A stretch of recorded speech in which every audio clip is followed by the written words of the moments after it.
Muy buenas noches, amigas y amigos de RCTV. Nuestro invitado de hoy es el ex Procurador General de la República, doctor Jesús Petit da Costa. Doctor Petit, en enero de 1946, el Procurador General de la República, doctor Rafael Caldera, fundó un partido político. Rómulo Betancourt se lo permitió, a usted no se lo permitieron.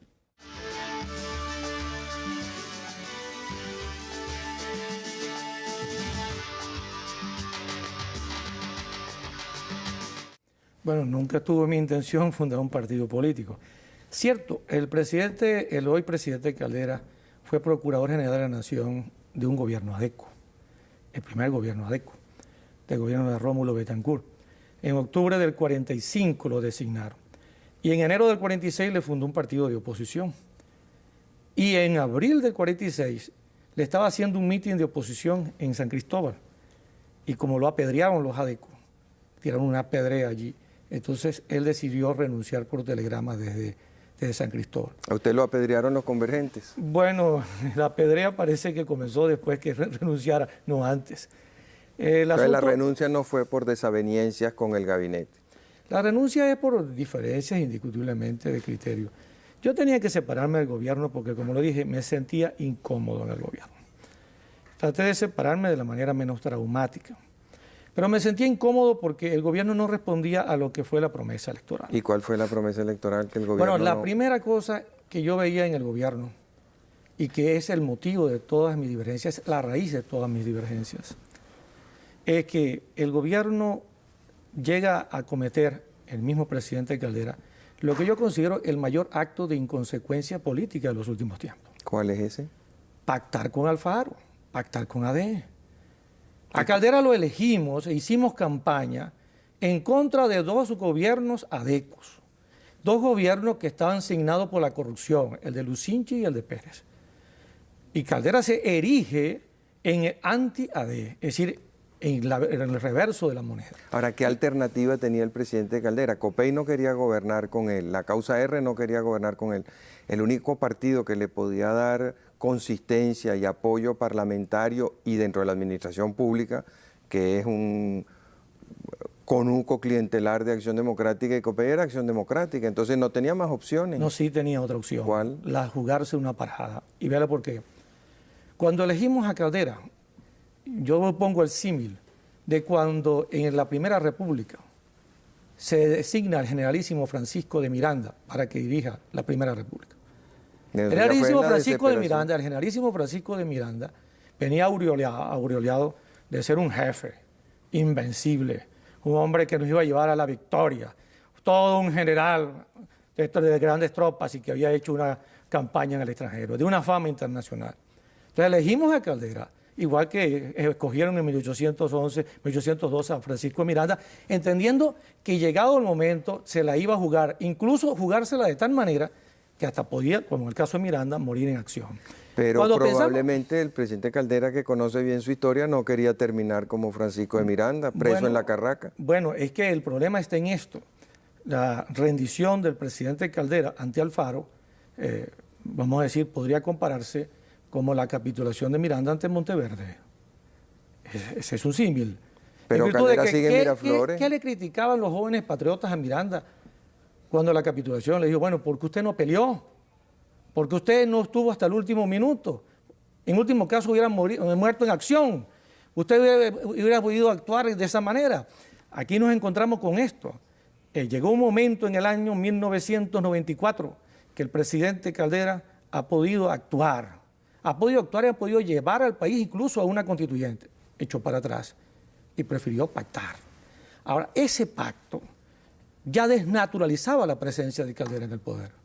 Porque para eso no fue que se le eligió, para pactar con AD. Ha debido recomponer el cuadro político y ha debido entonces dar un gran salto hacia adelante. Ahora, ¿cómo podía hacerlo? El país atravesaba una crisis financiera espantosa, una crisis política y de representatividad grave. Había una división profunda dentro de las Fuerzas Armadas, de manera que el régimen constitucional y la paz del país estaban en gran riesgo. ¿Qué opciones tenía? La opción, y insisto, la opción era apelar a la opinión pública, porque al fin y al cabo, ¿cómo ganó Rafael Caldera? Rafael Caldera ganó las elecciones contra toda una coalición de fuerzas, que eran fuerzas de un gran poder político y económico, contra los dueños del país. Cuando él capitula ante los dueños del país, entonces la opción deja de ser opción y se convierte en un gobierno no rutinario, es un gobierno más, es un gobierno cualquiera. Porque un gobierno que lo que hace es manejar la rutina dentro de un ajetreo parlamentario al viejo estilo, pues es más de lo mismo. Y Caldera insurgió contra más de lo mismo. Y lo que le exigíamos, lo que nos comprometimos en el proyecto político de Rafael Caldera, era que se diferenciaba de lo anterior, que rompiera con ese esquema, que fuera al encuentro de la opinión pública, que desafiara a lo que podríamos llamar el establecimiento político, apelando directamente al pueblo. Pero no lo hizo. Y ahí comenzó precisamente la gran diferencia interna mía con Ahora, su gobierno ha sido un gobierno bien distinto de los gobiernos de Jaime Lucinchi y de Carlos Andrés Pérez. Aunque haya pactado con Acción Democrática, aunque no se les haya enfrentado abiertamente, ni haya convocado una constituyente, ni ninguna de esas cosas. O sea, la gente reconoce en el gobierno de Caldera un estilo distinto. Pero ¿en qué consiste el estilo distinto? Bueno, yo me imagino que en el plano ético la gente lo ve diferente, por ejemplo. Bueno, vamos a decir que sí, porque el presidente es honesto. Pero no existe otra diferencia básica, aparte de que el presidente sea honesto. Bueno, Mi gran problema precisamente en la lucha contra la corrupción está en un hecho claro, evidente. Fíjese usted, en el asunto de la crisis financiera, ¿cuántos fraudes se cometieron? Entonces, no se dejó ir a todos los que estaban en curso en fraudes. ¿Eso por qué? Bueno, pregúnteselo al presidente. Pero usted era el procurador. Bueno, yo me cansé de preguntar, nunca tuve respuesta. Lo dejaron ir a todos, luego no han extraditado a ninguno. No hay un preso prominente, no hay una recuperación evidente, no se han embargado los bienes en el extranjero de toda esta gente que se llevó dinero. ¿Por qué? Entonces, evidentemente, la lucha contra la corrupción tiene una falla. El presidente es honesto, eso no se discute. El presidente en eso tiene una conducta intachable, eso no se discute. Pero sin duda la lucha contra la corrupción, como ya he dicho, ha sido un fracaso y en cierto modo un engaño.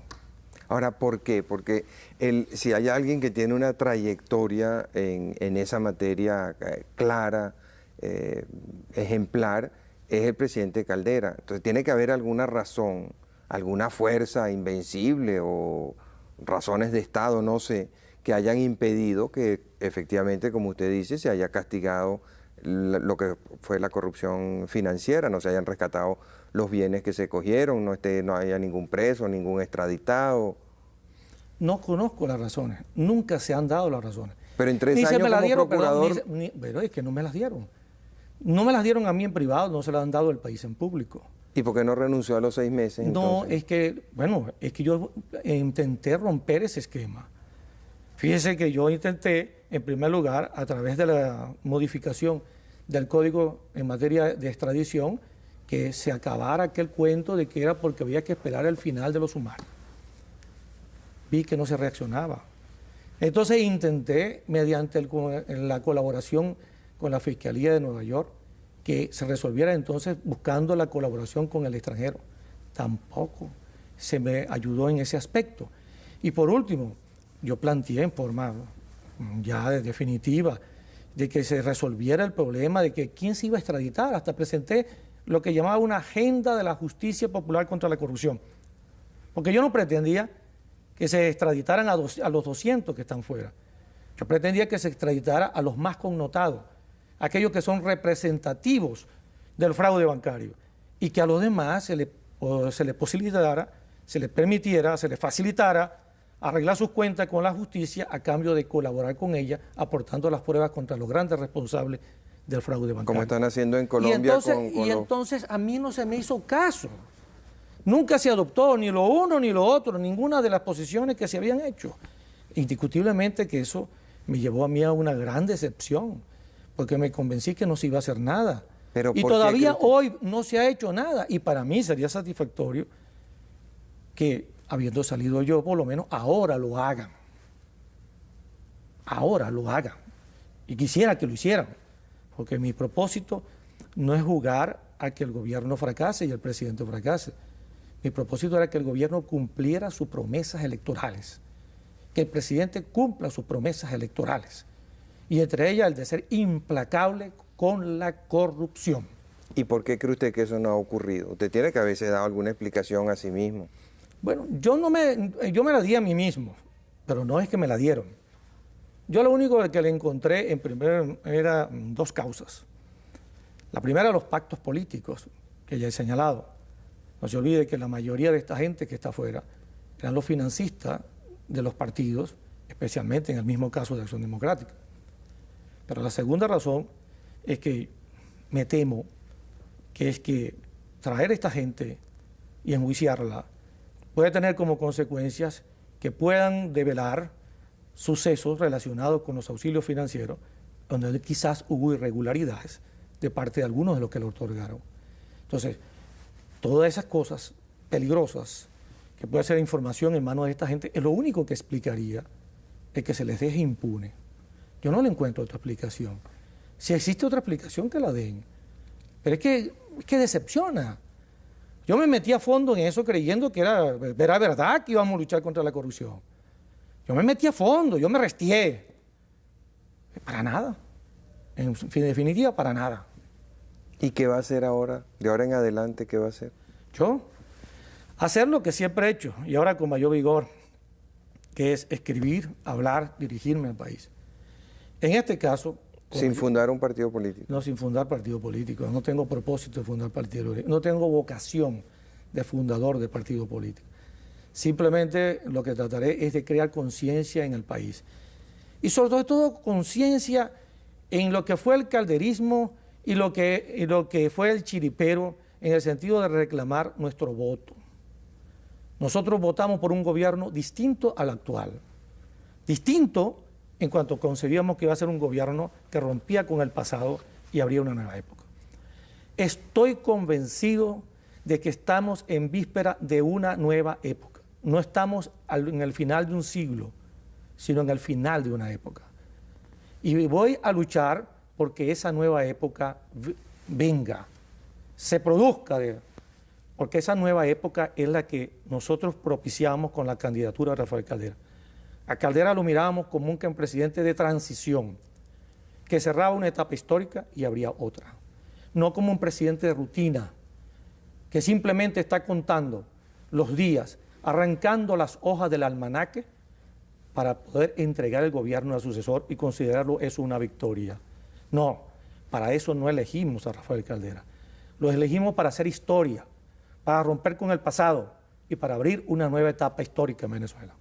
Vamos a cumplir unos compromisos. Al regreso quisiera que habláramos un poco más sobre eso.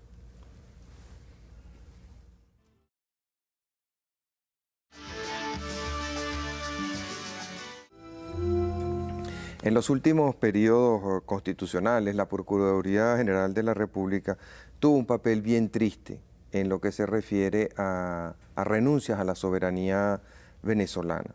Desde los primeros empréstitos que se contrataron durante el primer gobierno del presidente Carlos Andrés Pérez y de ahí en adelante, la mayoría de los procuradores, la verdad es que dieron un ejemplo muy patético de lo que debe ser el papel del procurador.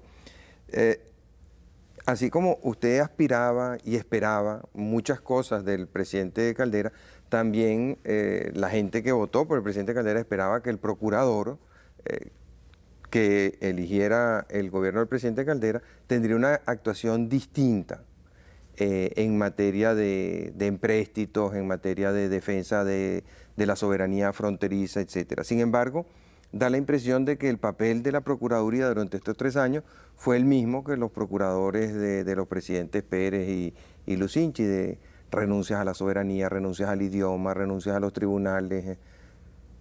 No es cierto. ¿No? No, estuve en una posición diametralmente opuesta.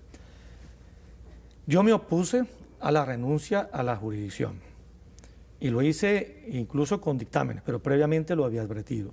Pero quiero decirle lo siguiente. Desde los tiempos, yo conseguí en los archivos de Procuraduría que en los tiempos de Lucinchi, cuando se fue a discutir el refinanciamiento, la Procuraduría sostuvo que era inconstitucional la renuncia a la jurisdicción. Pero yo no sé por qué arte la hicieron cambiar de opinión. Consta eso en los archivos. Ahora, cuando yo observé todo este punto, me di cuenta que la salida que le buscaron los gobiernos anteriores y que venía practicando este gobierno era no llevar ningún asunto, ningún contrato de empréstito externo a la Procuraduría. Todo eso se arregla en el Ministerio de Hacienda, Dirección de Crédito Público. Ellos son los que negocian, redactan, firman, suscriben y hacen todo eso. ¿Y la Constitución y las leyes para qué son bueno, entonces? Pero además de la Constitución y las leyes es que entonces la Procuraduría General de la República, en un caso tan evidente, tan claro que tiene que tener participación, porque si en algo debe tener participación el abogado de la República, es la redacción y revisión de los documentos que comprometen a la República en el crédito externo. Pues bien, eso no se hace en Procuraduría, eso se hace a espaldas de Procuraduría. Y se hace tradicionalmente la Dirección de Crédito Público. ¿Y por qué no lo denunció usted Bueno, en su no, momento? yo me insistí en ese planteamiento y más de una vez comencé por señalar que los agentes procesales, porque fíjese, en esos contratos se ponía no solamente que se renuncie a la jurisdicción, no solamente que se renuncie a las leyes venezolanas, sino que también se pone que las citaciones y notificaciones se hacen en un agente procesal que escogen los mismos bancos. Yo me opuse a eso, yo no firmo eso.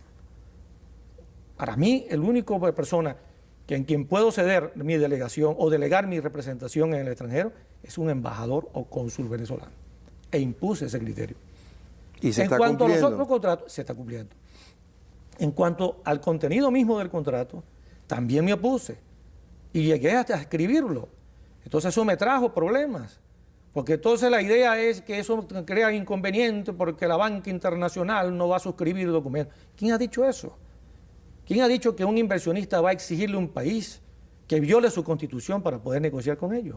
Y además, si lo pide, es indigno ceder a esa presión o a esa pretensión. Eso fue mi conducta en la Procuraduría en relación con ese punto. Preservar la soberanía. ¿Y por qué no se impuso su criterio?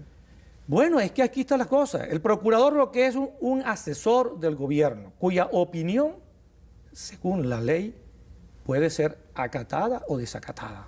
Es decir, el gobierno la puede acoger o la puede rechazar. Entonces, el gobierno es el ejecutivo, en este caso concreto el Ministerio de Hacienda. El Ministerio de Hacienda no cambió su política en relación con eso. Es más, yo fui partidario de un principio, de que tuviéramos representación, de que la Procuraduría tuviera representación en la negociación de los créditos externos. Jamás pude conseguirlo. Porque hay en créditos públicos una especie de rosca. Hay algo que no termino de ver qué es. Hay algo que es donde deciden el futuro del país, porque deciden el futuro del país, porque son los responsables de la deuda pública externa, pero que hacen misterioso, que nada más ellos pueden tener acceso. Y entonces eso de manejarlo de esa manera da origen incluso a cosas inconcebibles, como el pago a esa compañía Samana, que le pagaron con un fax falso, $10 millones. Y esa es hora que no se ha dicho a quién le pagaron, quién se robó esos $10 millones. ¿Y cómo fue posible que la Dirección de Crédito Público pagara esos $10 millones en base a un fax falso? Bueno, eso le indica a usted cómo se maneja esa dirección y cómo se maneja el crédito público en Hacienda. Ahora, ¿cómo es posible que la República firme todos esos contratos de préstamo, que en su conjunto son el acto más importante que ha hecho la República en el siglo XX, son sus contratos de refinanciamiento, porque eso es lo que acabó con la paridad de la moneda, eso es lo que acabó con la estabilidad del bolívar, eso es lo que acabó con las tasas, con los niveles bajos de inflación y nos llevó a estos niveles exagerados de inflación. Eso es lo que nos hizo renunciar a nuestra soberanía, a nuestros tribunales, a nuestro idioma, a nuestras leyes, a nuestra representación jurídica. Y el abogado de la República no tiene nada que ver con eso.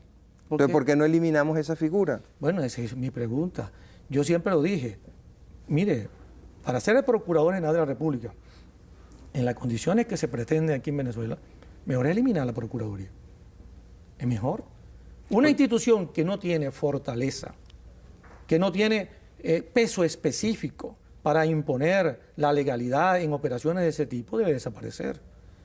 Porque para tener un señor de adorno, que solamente cumple una función de protocolo o de amanuense el presidente, no debe tenerlo. Yo me fui más allá de lo que a veces permitían las leyes en el sentido de que opinaba sobre temas que no me pedían opinión. Pero es por mi desesperación de que la República, los intereses de la República estuviesen protegidos. Pero es que el problema es que el procurador estorba cuando se van a hacer negocios o cuando se van a hacer cosas que ya están previamente pactadas. Ya una vez cuando se me llevó el primer caso, el caso que motivó mi opinión, se dijo, caramba, eso sucede, que se caen los contratos, se tumban los negocios por consultarle al procurador. O sea, se prefiere consultar a un bufete privado que emita un dictamen complaciente. Ahora, eso es inconcebible. Un país que vivió la humillación del bloqueo de 1902, un país que se hizo un inmenso sacrificio cuando era pobre para pagar la deuda externa en 1930, un país que hizo costumbre no deber un centavo, porque decía que era un país que tenía una renta que era suficiente, que era la renta petrolera. ¿Cómo es posible que sea un país endeudado, humillado, un país que se prosterna para pedir 4 lochas? Eso es vergonzante. Y a mí, personalmente, estando fuera de la Procuraduría y estando adentro, siempre me pareció vergonzante. Pero aquí se creó ya una tradición, esa tradición de humillar al país. Y esa tradición persiste, desgraciadamente. Yo quisiera que se rompiera. Y esperaba, y aún espero, confío, que un hombre como el presidente Caldera, que siempre fue tradicionalmente nacionalista. El nacionalismo no consiste simplemente en cerrarse a los extranjeros. Nacionalismo consiste simplemente en preservar la dignidad nacional. Eso es nacionalismo. Y en preservar la posibilidad de manejar nosotros nuestro propio destino. ¿Y no será que esa idea del nacionalismo, de manejar el país, su propio destino, es un mito? Y en el fondo nosotros pues tenemos que aceptar que la banca nombre a los funcionarios de la Dirección de Crédito Público para que firmen lo que los bancos les ponen, lo que los bancos extranjeros le ponen por delante sin cuestionarlo y ya está. Y el procurador y el contralor, el fiscal, el presidente de la República y el Congreso de la República son unos parapetos que simplemente lo que hacen es pues, justificar que esto es un Estado, pero que no tiene soberanía, ni tiene autonomía, ni tiene poder de decisión. Bueno, si fuera un mito, entonces mejor que nos convirtamos en un Estado de la Unión Americana, para que dejemos de ser un mito. Ahora, yo me rebelo contra eso. Pero eso no es la realidad. Bueno, yo no creo que sea la realidad, en el sentido siguiente, yo sé que hay y sigue habiendo una burocracia que se prosterna, que se arrodilla ante eso, pero yo creo, como veo en los demás países, como veo en la Comunidad Europea, que aún estableciendo vínculos de integración, se vela por la propia personalidad nacional, por la propia identidad nacional, porque nosotros no podemos renunciar a nuestra identidad nacional y a algo que heredamos, que es la existencia de una nación, de un Estado independiente, que ya no tendrá las características de antes, porque no son números clausos, no están cerrados, pero tiene la característica de la vinculación y de la integración, pero la integración no hace perder. ¿Pero usted cree que un Estado independiente firma un contrato como lo firmó Venezuela y además lo calificó de el mejor refinanciamiento del mundo, en donde renuncia a sus leyes, a la jurisdicción de sus tribunales, a la autoridad del Procurador General de la República, al idioma? Eso es un Estado independiente, eso es un país soberano, eso es una nación. Y ese acto es convalidado por el Congreso Nacional, en donde están representadas todas las fuerzas políticas del país. Bueno, como ocurrió. Eso indica que es un país mediatizado. Y eso indica por qué escogimos a Rafael Caldera como presidente. Nosotros votamos por Caldera, hicimos campaña por Caldera, porque Caldera es un hombre, o se presentó como tal, defensor de la soberanía nacional, nacionalista. Es que honrar esa promesa electoral implica, para ser consecuente con sus actitudes, que durante su gobierno no se continúe esa práctica. Y lo que haya que revisar se revise, pero sobre todo de aquí en adelante lo que haya que firmar no se firme en las condiciones indignantes en que se hicieron en el pasado. Y eso era mi reclamo, es también mi reclamo. Pero cada vez que esa cosa se planteaba, entonces se me venía el mundo encima, porque me decía que yo iba a crear una crisis, que la banca internacional estaba asustada, que los inversionistas se iban a retirar. Mentira, una falacia, un embuste. ¿Por qué? Bueno, señores, yo conozco los abogados norteamericanos, es gente seria. Los abogados norteamericanos, claro, si usted consigue, usted se humille, pues lo aprovechan. Pero si usted tiene dignidad, ellos lo entienden, porque son un país con dignidad. Ellos saben lo que se llama dignidad. Usted no le está pidiendo cosas imposibles, le está diciendo, mire, conforme a mi constitución y a mi propia dignidad, yo no puedo hacer eso. Entonces, ellos entienden eso, tan lo entienden que cuando yo pude discutir con algunos de ellos, lo entendieron perfectamente y estaban de acuerdo. Solamente que si usted consigue a alguien que va más allá de lo que usted desea, que le ofrecen más allá de lo que usted desea, pues usted lo aprovecha. Y eso es lo que han hecho con Venezuela. Los primeros contratos de empréstito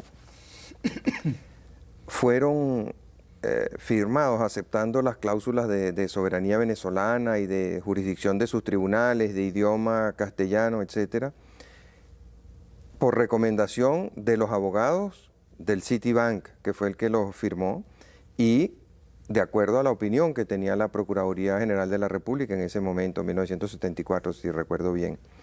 Y fue luego que uno de los vagabundos que financió la campaña electoral de Carlos Andrés Pérez, en ese entonces ya presidente de la República, lo convenció de que mejor era que echaran para atrás la opinión de la Procuraduría y que firmaran con otro banco que él representaba, que sí exigía la renuncia a la soberanía y a la jurisdicción.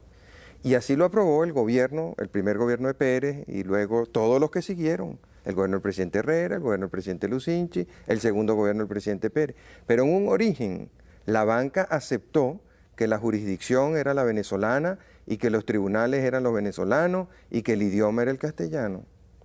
Cierto. Y hubo abogados en Venezuela que convencieron a los bancos extranjeros de que así era y los bufetes norteamericanos de esos bancos así lo aceptaron. Entonces, a veces se presenta como la prepotencia de los bancos o como el factor fundamental, y no ha sido eso. El factor fundamental de los contratos traidores que se han firmado ha sido la traición de los propios venezolanos. Fueron venezolanos los que obligaron a los procuradores a esconder o a echar para atrás o a modificar sus opiniones. Fueron venezolanos los que en el Congreso aprobaron esos contratos. Fueron venezolanos los que desde el Ministerio de Hacienda los diseñaron y los concertaron. Eso es cierto. Mire, por eso es que el establecimiento político en la actualidad, yo me permito hacer una comparación con el final del siglo XIX. Entre el final del siglo XIX y el final del siglo XX en Venezuela hay mucho parecido, hay mucha semejanza. Al final del siglo XIX se discutía lo mismo, una entrega del país por los empréstitos de Guzmán Blanco contraídos en las peores condiciones, que fue lo que motivó la incorporación en la Constitución de una disposición que preservara la soberanía nacional. Una discusión sobre los temas de la corrupción que ya habían desbordado, un desprestigio general de las instituciones, un desprestigio de los líderes, no había líderes, una debilidad esencial del gobierno. Todo eso condujo, en el final del siglo XIX, a hablar que se terminó una época. En aquella época, igual que ahora, se decía, ¿y quién lo va a hacer? ¿Quién va a hacer esto? ¿Quién va a lograr el cambio? El papel que cumplía al finales del siglo XIX Joaquín Crespo se asemeja al papel que cumple el presidente Caldera. Era el último caudillo. Ahora, después de Crespo, ¿qué? Al morir Crespo vino una serie de cambios. Después de Caldera, ¿qué? Bien, el caso viene a lo siguiente. Cuando se pregunta, ¿y quién puede hacer eso? Bueno, recuerdo yo que González Guinán, en su historia decía, y él decía, le dijo a la gente del gobierno de Andrade, de debajo de las piedras va a salir el que va a cambiar esto. En esa época decía, el que va a tumbar esto. Pues bien, eso mismo, todo esto que conduce a que haya una vergüenza nacional por lo que se ha hecho, que después de haber sido un país que no le debíamos a nadie y que teníamos dignidad, seamos hoy un país sencillamente entregado, prosternado, que está atado a una deuda externa que lo empobrece tremendamente. Eso, más toda la corrupción, más el descrédito, más el desprestigio de las instituciones, más el desprestigio de los partidos, más el desprestigio de los líderes, todo eso me dice que estamos, señores, en presencia, igual que en el siglo XIX, en el final de una época. Para nada de eso que usted dijo es culpa del presidente Caldera. No, la culpa del presidente Caldera en este caso es no haber alumbrado la nueva época, sino seguir jugando con los epígonos de la vieja época, seguir jugando el juego de la vieja época, seguir jugando con la politiquería del pasado. El vamos a arreglarnos con este, vamos a arreglarnos con aquello, cuántos votos falta aquí en el Congreso. Ese juego que en la rutina parlamentaria, que en una democracia, vamos a llamarlo estabilizada y sin crisis, se explica, se entiende, es el juego diario, pero que en una democracia en crisis, en un modelo político agotado, ya no se entiende, porque sencillamente el país lo que está esperando es tire la parada para que cambiemos. Queremos un cambio y ya estamos cansados del viejo estilo. Eso es lo que esperábamos de él. Lo que esperábamos de él que nos condujera a esa nueva época. Y lo que le reclamamos con sinceridad, con ardor y con pasión, es que se haya quedado en la puerta sin entrar, que ya se haya quedado del lado afuera de la nueva época, practicando un estilo político ya desacreditado. Vamos a cumplir unos compromisos, ya regresamos.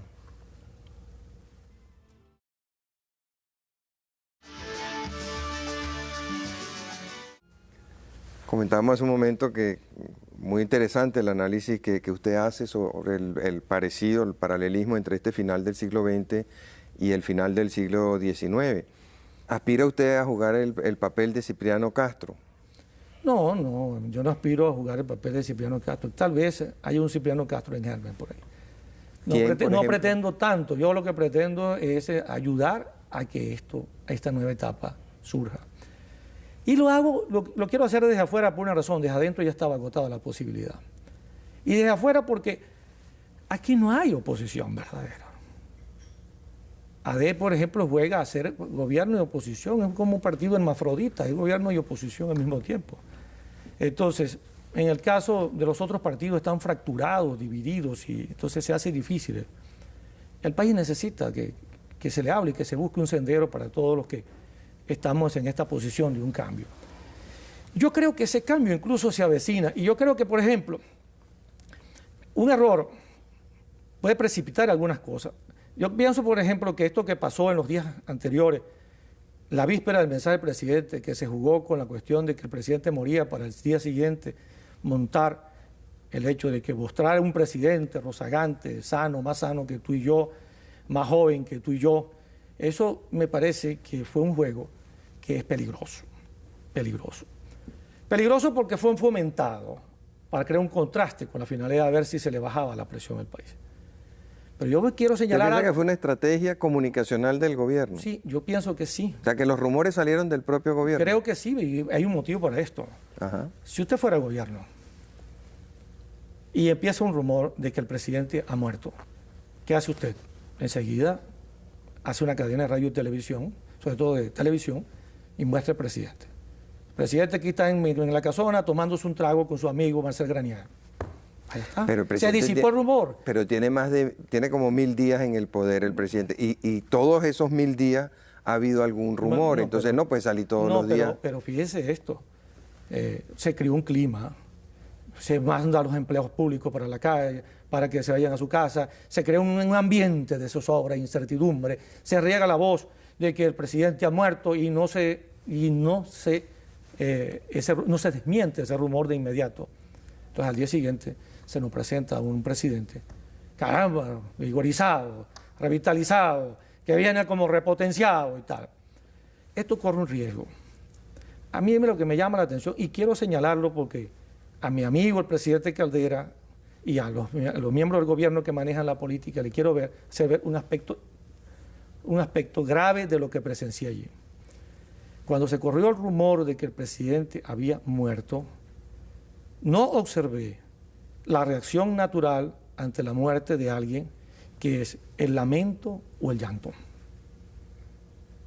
Nada más la incertidumbre. Ahí indica que hay un desfase entre la figura del presidente y la sociedad venezolana. Pero también ese desfase podría inducir a pensar que la sociedad está percibiendo en virtud de que el presidente no hace el tránsito hacia la nueva sociedad, hacia la nueva época, que el presidente no es un instrumento de cambio, que pareciera entonces que la sociedad venezolana está percibiendo al presidente como el último obstáculo que falta para que el cambio se produzca. Hago esta observación, nada más con el ánimo de prevenir sobre este juego peligroso de estar creando una zozobra para después mostrar al presidente en las condiciones en que se le mostró. Para mí la interpretación es otra.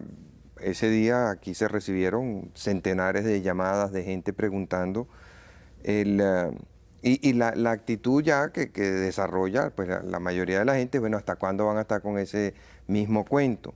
Porque de verdad que nunca un presidente ha estado expuesto a una campaña de rumores más intensa que el presidente Caldera. Desde el primer día ha habido rumores sobre su salud, sobre su vida. Bueno, hasta caer en esta necedad absurda de lo del astrólogo, donde un grupo que se ha caracterizado por su seriedad y por su análisis profundo, científico de los problemas del país, como es el Grupo Santa Lucía, invita a un astrólogo para que le hable de la conjunción de los astros y de los planetas y de las ondas positivas o negativas que ellos generan y cómo eso pues incide sobre la vida del presidente. Y hay mucha gente que de buena fe pues se cree ese cuento y ahora vive condicionada por eso.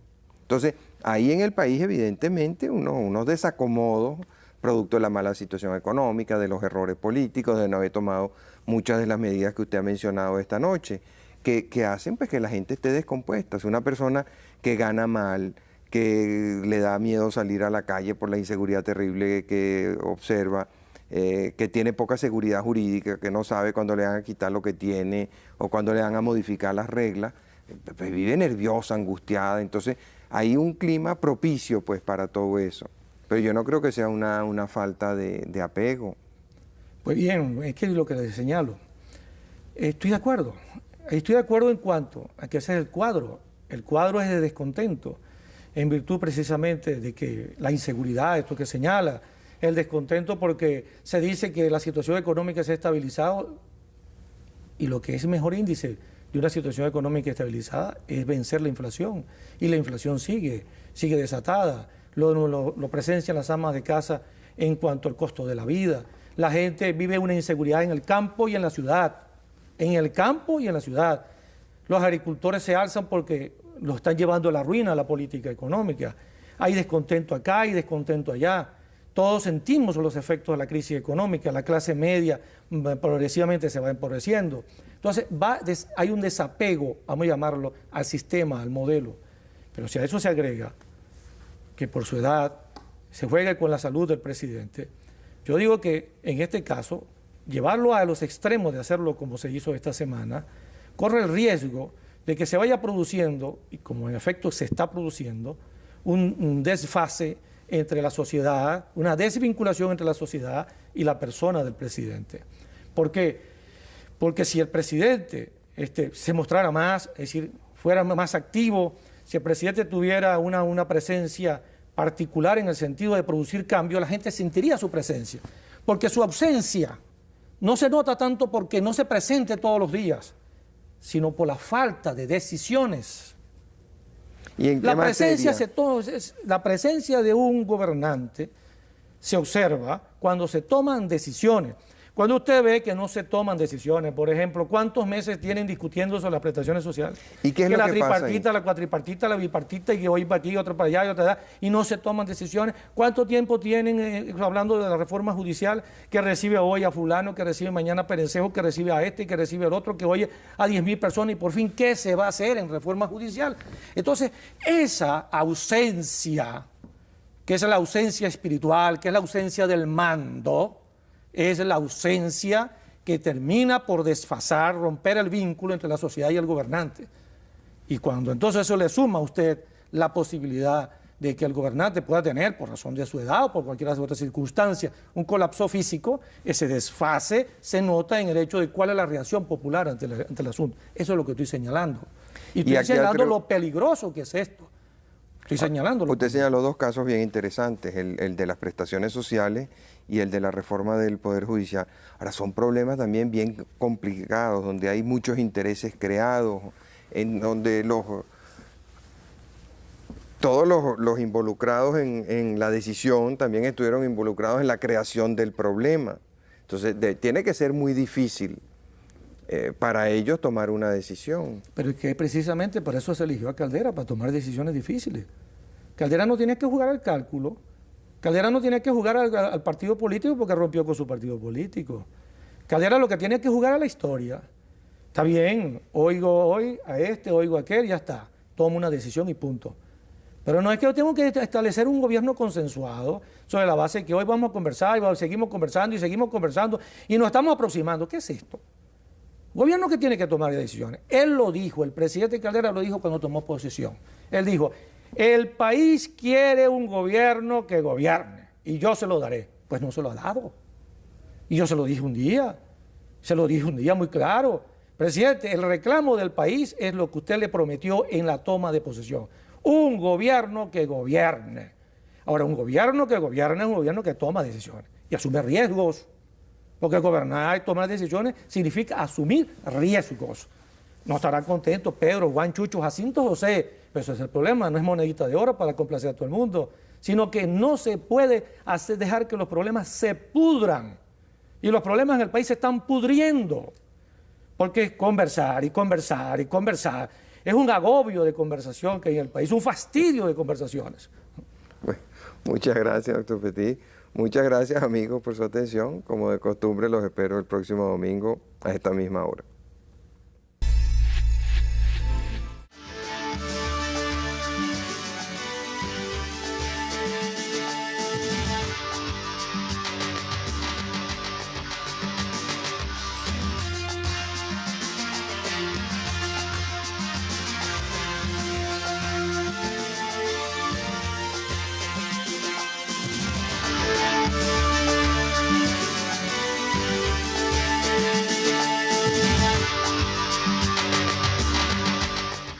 Ahora, su gobierno ha sido un gobierno bien distinto de los gobiernos de Jaime Lucinchi y de Carlos Andrés Pérez.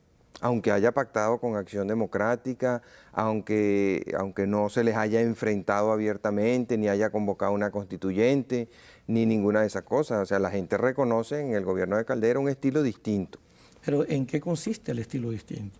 Bueno, yo me imagino que en el plano ético la gente lo ve diferente, por ejemplo. Bueno, vamos a decir que sí, porque el presidente es honesto. Pero no existe otra diferencia básica, aparte de que el presidente sea honesto. Bueno, Mi gran problema precisamente en la lucha contra la corrupción está en un hecho claro, evidente. Fíjese usted, en el asunto de la crisis financiera, ¿cuántos fraudes se cometieron? Entonces, no se dejó ir a todos los que estaban incursos en fraudes. ¿Eso por qué? Bueno, pregúnteselo al presidente. Pero usted era el procurador. Bueno, yo me cansé de preguntar, nunca tuve respuesta. Lo dejaron ir a todos, luego no han extraditado a ninguno. No hay un preso prominente, no hay una recuperación evidente, no se han embargado los bienes en el extranjero de toda esta gente que se llevó dinero. ¿Por qué? Entonces, evidentemente la lucha contra la corrupción tiene una falla. El presidente es honesto, eso no se discute. El presidente en eso tiene una conducta intachable, eso no se discute. Pero sin duda la lucha contra la corrupción, como ya... Muy buenas noches, amigas y amigos de RCTV. Nuestro invitado de hoy es el ex Procurador General de la República, doctor Jesús Petit da Costa. Doctor Petit, en enero de 1946, el Procurador General de la República, doctor Rafael Caldera, fundó un partido político. Rómulo Betancourt se lo permitió, a usted no se lo permitieron.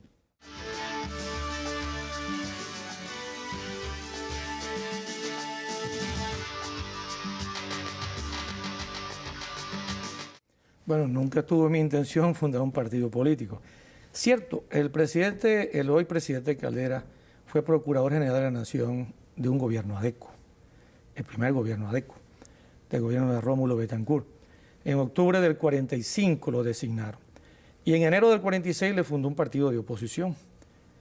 Y en abril del 46 le estaba haciendo un mitin de oposición en San Cristóbal y como lo apedrearon los adecos, tiraron una pedrea allí, entonces él decidió renunciar por telegrama desde San Cristóbal. ¿A usted lo apedrearon los convergentes? Bueno, la pedrea parece que comenzó después que renunciara, no antes. La renuncia no fue por desavenencias con el gabinete. La renuncia es por diferencias indiscutiblemente de criterio. Yo tenía que separarme del gobierno porque, como lo dije, me sentía incómodo en el gobierno. Traté de separarme de la manera menos traumática. Pero me sentía incómodo porque el gobierno no respondía a lo que fue la promesa electoral. ¿Y cuál fue la promesa electoral que el gobierno Bueno, la primera cosa que yo veía en el gobierno y que es el motivo de todas mis divergencias, la raíz de todas mis divergencias, es que el gobierno llega a cometer, el mismo presidente Caldera, lo que yo considero el mayor acto de inconsecuencia política de los últimos tiempos. ¿Cuál es ese? Pactar con Alfaro, pactar con AD. A Caldera lo elegimos e hicimos campaña en contra de dos gobiernos adecos, dos gobiernos que estaban signados por la corrupción, el de Lucinchi y el de Pérez.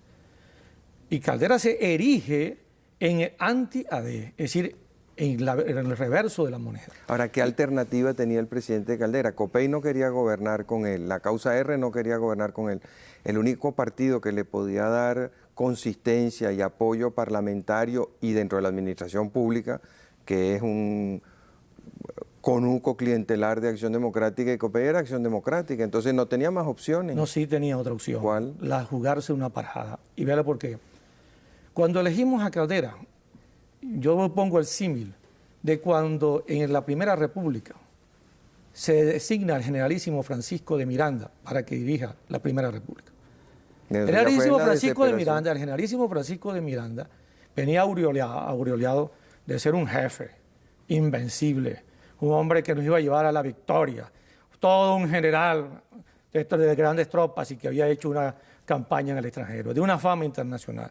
Entonces elegimos a Caldera, igual que escogieron en 1812 a Francisco de Miranda, entendiendo que llegado el momento se la iba a jugar, incluso jugársela de tal manera que hasta podía, como en el caso de Miranda, morir en acción.